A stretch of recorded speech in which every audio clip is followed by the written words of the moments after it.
Vous avez certainement aperçu ses performances de danse sur la toile, et oui, il est bel et bien gabonais. Le talent qui sera à l'honneur aujourd'hui est un performeur. Il met tout le monde d'accord à chacune de ses prestations.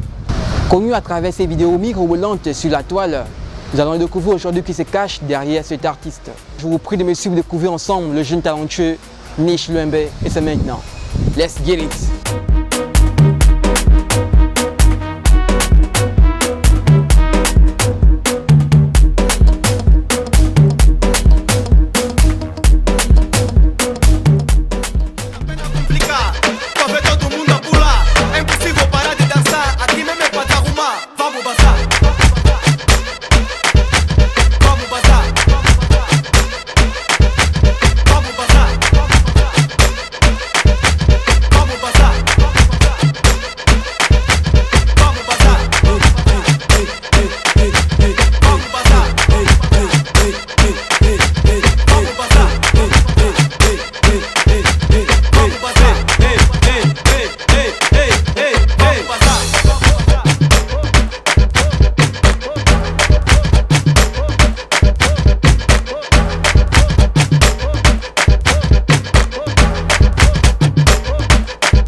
Vamos bazar, vamos bazar, vamos bazar, vamos bazar, vamos bazar, vamos bazar, vamos bazar, vamos bazar, vamos bazar, vamos bazar, vamos bazar, vamos bazar, vamos bazar, vamos bazar, vamos bazar, vamos bazar, vamos bazar. Pour ceux qui te découvrent, qui est Nesh Luembe? Nesh Luembe, c'est un jeune danseur, un jeune étudiant, un jeune passionné, voilà, un peu le rigolo du groupe, quoi. Alors tu es aujourd'hui un danseur qui cartonne naturellement sur la toile. Comment l'aventure a-t-elle commencé? L'aventure a commencé en 2016 au Gabon. Et je crois même,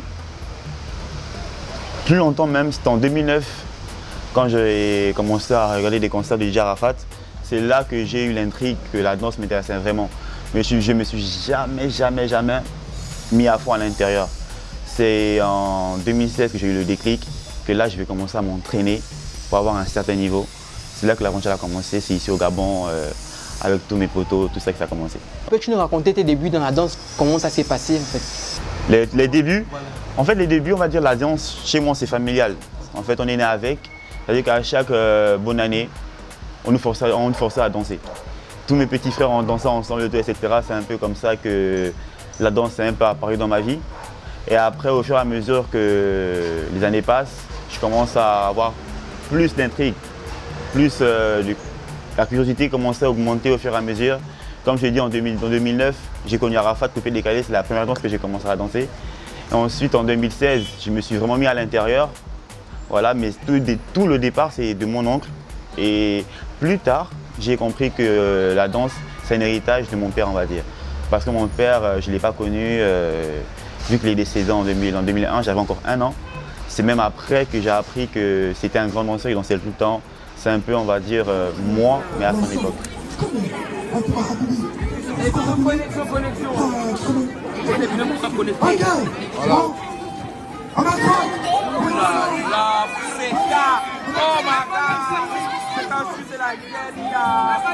Mais ça, c'est l'instru de Malia, ça.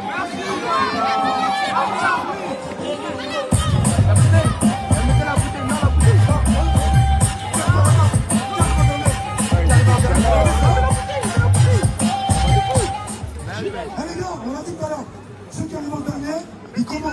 Non, en retard, on doit taper la bouteille. La bouteille. Voilà, il a dit quoi? Vas-y.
Bon, les garçons, faites quoi? Les garçons, faites quoi? Les garçons, ça se passe comment?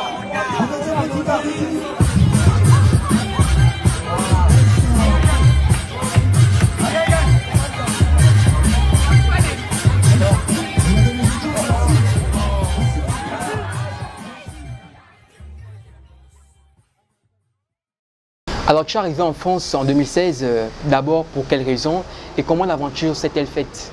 En fait, je suis arrivé en France en 2016 dans le but d'étudier. Et jusqu'à l'heure d'aujourd'hui, j'étudie encore. Voilà. Et l'adaptation, elle s'est faite assez... Bon, elle était un peu compliquée parce que quand tu changes d'environnement, c'est-à-dire du Gabon à l'Europe, c'est différent parce que tu n'es pas chez toi. Moi, c'était mon premier voyage. Je n'avais jamais pris d'avion. J'avais jamais pris de train, je sais pas quoi, mais c'était la première fois que je voyageais. Je suis arrivé en France, j'étais totalement dépaysé. Et le temps de m'adapter, ça a pris un bout de temps parce qu'il y a des gestes que tu fais de chez toi qui sont incompréhensibles avec d'autres jeunes, on va dire. Mais avec le temps, on s'adapte, on apprend, on observe. Et le plus important, c'est l'observation. Voilà. Alors, es-tu un danseur éclectique, c'est-à-dire que tu n'es pas confiné sur un style de danse? On va dire, moi, on va dire les danses urbaines gabonaises, j'ai commencé par ça, naturellement. C'est-à-dire que je suis au Gabon, je danse le jazzy, je danse le cham. Mais la danse que j'ai commencé déjà, que j'ai apprise, que j'ai dit, bon, ça là, je vais apprendre, je vais prendre le temps de la développer, c'est le coupé décalé. Et le coupé décalé, c'est une danse qui est énormément athlétique, parce qu'il y a de tout. Il y a des acrobaties, il y a de la danse, les deux mélangés. Et en fait, c'est de là qu'est né, on va dire, mon envie d'apprendre plusieurs styles de danse. Et ça, c'est à mon arrivée en France que j'ai remarqué qu'il y avait un très très haut niveau. Et je ne pouvais pas rester à un niveau simple. Moi, pour moi, il me fallait un bagage. Et c'est de là qu'est né, on va dire, mon envie d'apprendre plusieurs styles de danse. Donc, je suis plutôt athlétique, comme tu veux dire. Je suis pluridisciplinaire. Je fais plusieurs styles de danse. Ouais. Alors, quand tu en fais une profession à l'avenir, bien, c'est juste ton passe-temps. À l'heure actuelle, c'est ma profession. On va dire, vu que je ne suis pas totalement à l'intérieur, je suis semi-pro, puisque je suis étudiant. Mais normalement, à l'heure actuelle où on parle là, la danse, c'est ma profession. Je suis prof de danse. J'ai même créé une académie qui est à mon nom, Neige Academy. Donc à l'heure actuelle, la danse, c'est ma profession, on va dire. Une passion avant tout, mais ma profession. Alors, c'est quoi ta particularité dans la danse, ce qui te distingue des autres danseurs? Ma particularité, je pense, c'est le fait que je suis imprévisible. Parce que de par toutes les danses que je maîtrise, on va dire que je danse, que je pratique, quand je danse, je jongle entre toutes ces danses. C'est rare que je commence à danser et que je reste sur un style de danse. Sauf si, je sais pas. Mais normalement, ma particularité, c'est que je change à tout moment de style de danse. Et c'est ça que j'aime parce que j'aime explorer et pour moi, c'est important. Alors, est-ce difficile qu'un danseur africain, particulièrement gabonais, puisse s'imposer dans la danse, bien sûr, en France, ou bien? Difficile? Non, je pense pas. En fait, il faut juste se donner les moyens. On va dire, pour moi, selon moi, l'option qui permet d'avoir de la visibilité, c'est les réseaux sociaux. Parce que c'est un peu sous-estimé par les jeunes danseurs gabonais, mais les réseaux sociaux, c'est une force qui nous permettra à nous, jeunes, de valoriser, de montrer à l'international notre culture, on va dire. Et grâce à ces réseaux sociaux, tu peux être qui tu veux, on va dire. Tu peux montrer ce que tu possèdes, ce que tu as comme talent. Et pour moi, si un jeune, on va dire un jeune talentueux n'a pas assez de moyens, le seul moyen, c'est les réseaux sociaux. Et si tu as un téléphone, une connexion, tu fais des vidéos. Et à travers ça, tu peux montrer ta culture. Et à travers ça, forcément, il y aura de l'intrigue sur les réseaux sociaux. Que ça, c'est quel type de danse.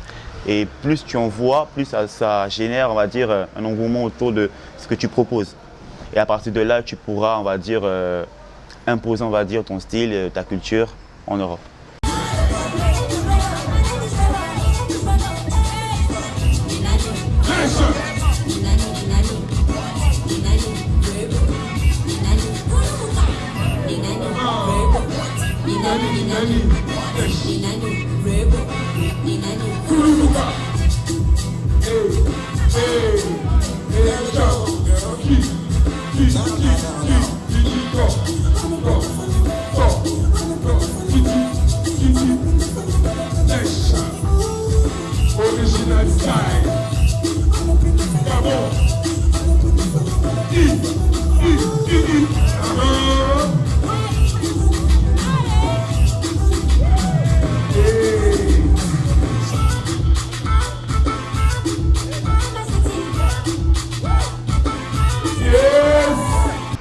En fait, être danseur, il y a un début. C'est-à-dire qu'il y a le côté réalisateur aussi. Parce que il y a la recherche du son. Ça, il faut être motivé pour chercher des sons qui te parlent déjà. Il faut aussi avoir le goût d'être derrière la caméra et avoir aussi le goût, si tu n'as pas les moyens, de monter toi-même tes propres vidéos. Donc, on va dire, c'est un boulot qui englobe plusieurs choses dont il faut avoir, on va dire, le goût, l'envie de le faire.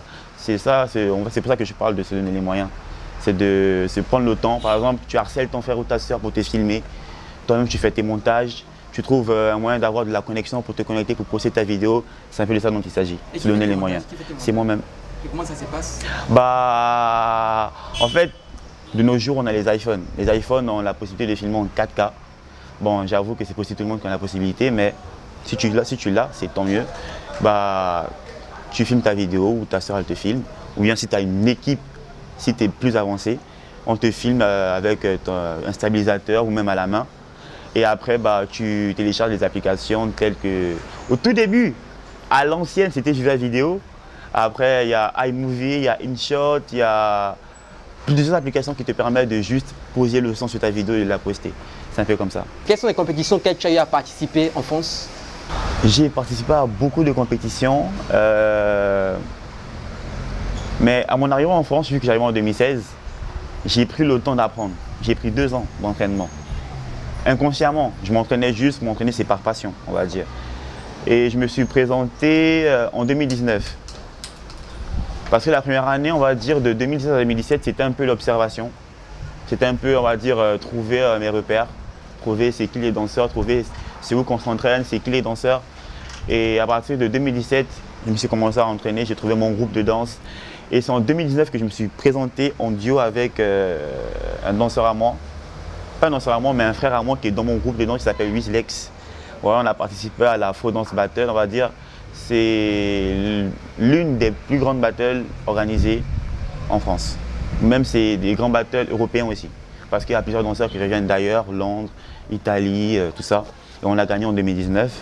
Et après ça, je me suis encore inscrit en battle en 2020, Afro Battle 2020. C'était un battle pluridisciplinaire parce qu'il y avait de tout type de sons. En fait, les battles afro, ça englobe tout type de musique. Donc, quand tu viens, tu dois être prêt. C'est la guerre parce que celui qui vient là, il ne vient pas pour jouer. C'est-à-dire que toi, tu viens pour représenter, on va dire, ta danse, ta culture, mais avec ce que tu as encore appris autour. C'est un peu ça. En 2020, j'ai gagné un battle afro. Et en 2021, là, j'ai gagné Africa Best Dance Camp Battle 2021. C'était un battle en duo encore avec mon duo Wizlex. Et je suis gagné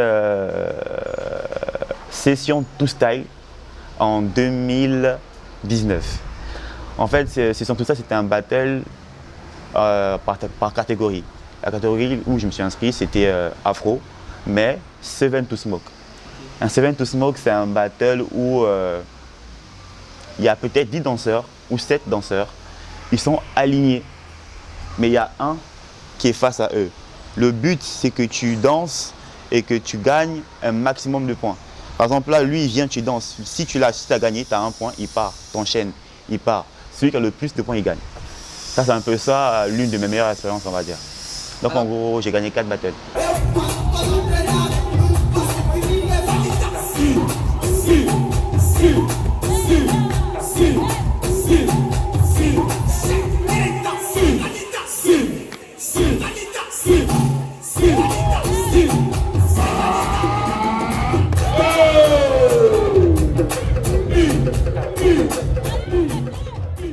Quel est ton avis sur l'évolution des nouvelles tendances de danse au Gabon?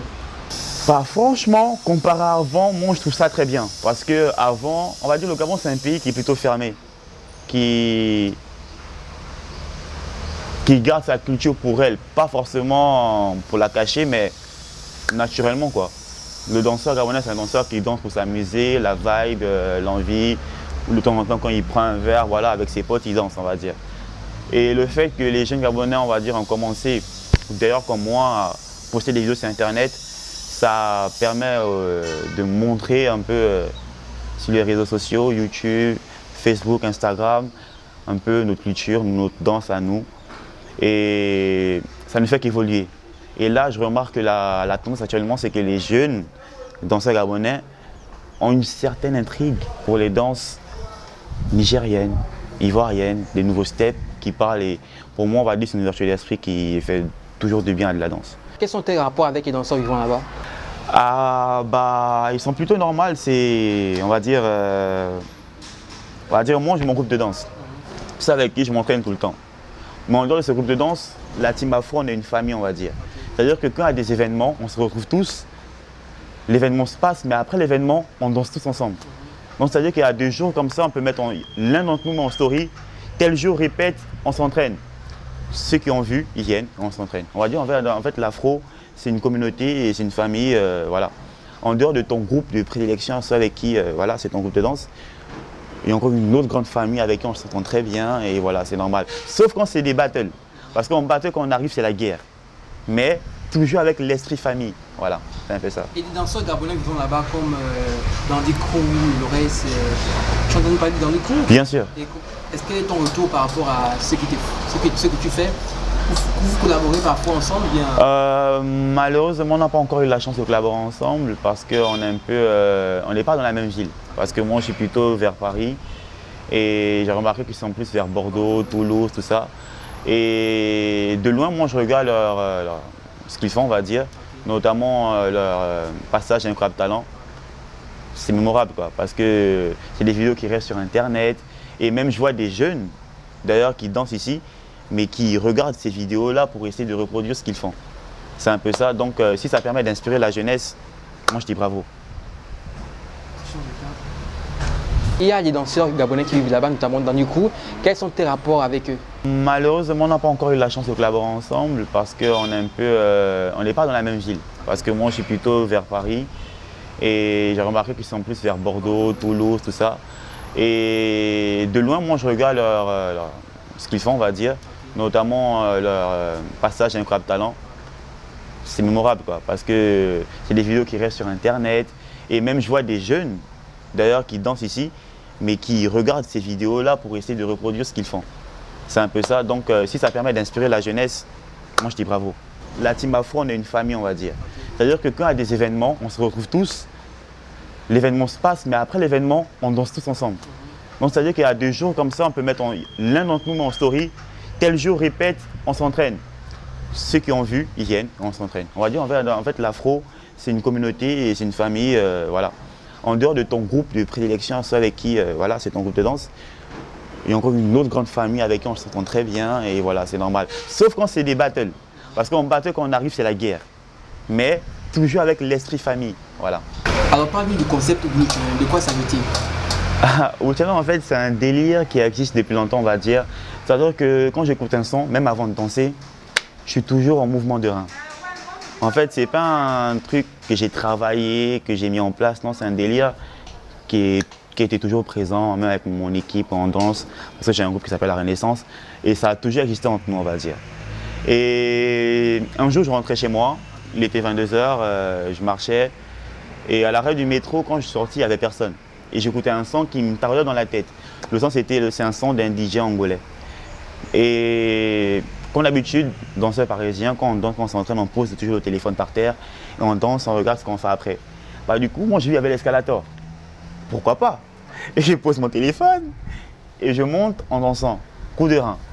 Et le coup de rein, c'est, on va dire, vu que le Royaume du Congo, c'est des grands danseurs. Il y a le Gabon, il y a l'Angola, il y a le Congo et j'en passe. Et on est tous, on va dire, maîtres au niveau des reins. Au Congo, il y a le Ndombolo. Au Gabon, c'est Oriengo. Voilà. Donc moi, selon moi, on va dire, pour approfondir un peu la chose, la danse que j'ai faite sur ces escalators-là, c'est Oriengo. Voilà. Et j'ai décidé de nommer En fait, non. J'ai fait la vidéo et je l'ai postée sur TikTok et Instagram à 1 h du matin. J'ai mis en biographie, en légende, donner un nom à ce challenge. Pendant que moi-même, je réfléchissais déjà. J'ai dormi. Je me relève le lendemain, TikTok 100 000 vues, Instagram 100 000 vues. Je me dis, ah bon, bravo, là c'est l'erreur qu'il ne fallait pas faire, tu vois. Et moi-même j'ai réfléchi et je me suis dit que Oboul, vu qu'on m'appelle, en fait Oboul c'est mon surnom à la maison. Ah, ok. Parce que, en fait, ça veut dire quoi? En fait, mon défunt père, il était fan d'un basketteur qui s'appelait Odoul. Et il était fan de Bouboule, le personnage dans Son Goku. Du coup, je ne sais pas comment ils ont agencé tout ça, ils m'ont appelé Odoul. Normalement c'est Odoul, mais depuis que j'ai 1 an, on m'appelle Oboul à la maison. Voilà. Donc j'ai décidé de mettre ce nom comme ça pour, on va dire, représenter un peu ma folie, mon côté comique, mon côté drôle. J'ai mis ça comme ça.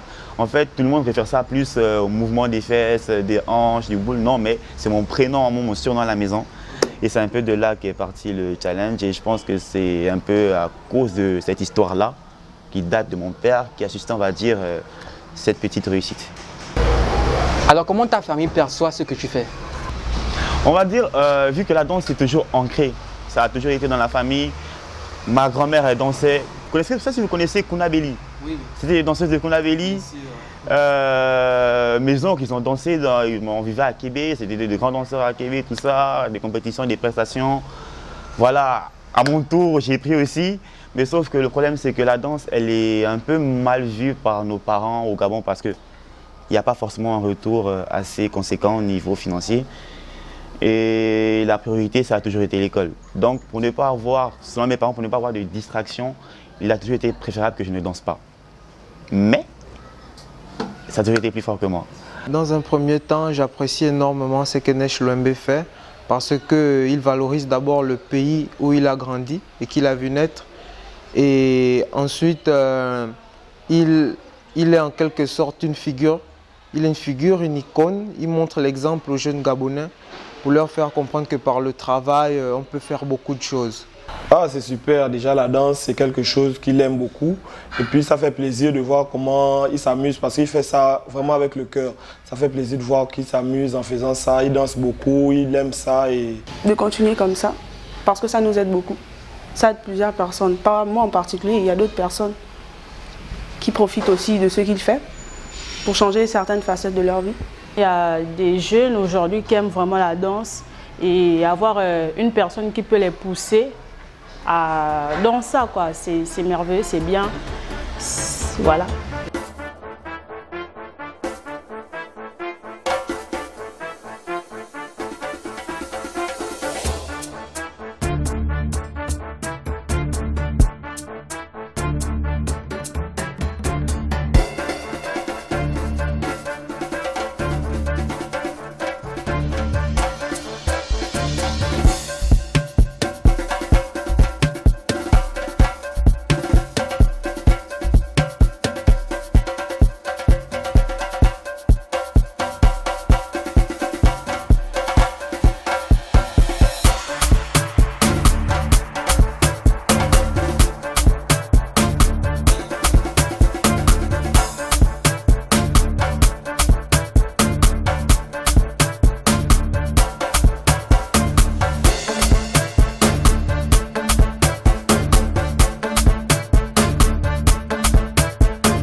Yo la famille, c'était Nesh L alias Oboul Challenge sur l'émission Exprime ton talent sur Gabon Première. Restez connectés, bras la famille.